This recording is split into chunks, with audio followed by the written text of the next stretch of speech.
Yeah, I need to say that on that case, I mean, I was not clear about the regulations, but I had in my mind, like always, I don't try to think how is the rules, it's like this exactly.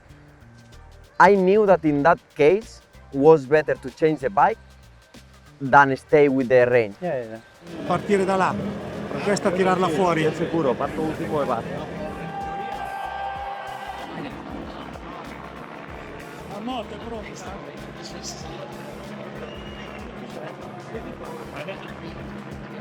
Hai detto di sì prima.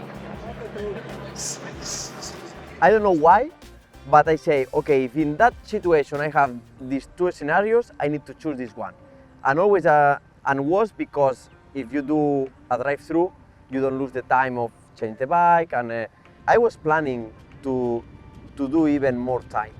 But the problem is that I was limited, because if you do and remain 30 seconds, nobody follow you. And then you maybe I will not win the race, but my main drivers for the championship will be behind.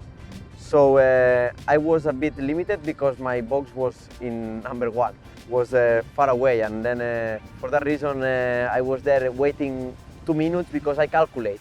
When I take the bikes on the practice, until from my box to the green light was 30 seconds, more or less. Then I say running will be 1 minute 20, 1 minute 15. And then I calculate and I say 1 minute 15 plus 30 seconds with the bike, 1 minute 45, 2 minutes. Okay, it's like this. But then everybody followed me, and race direction decided to stop the race.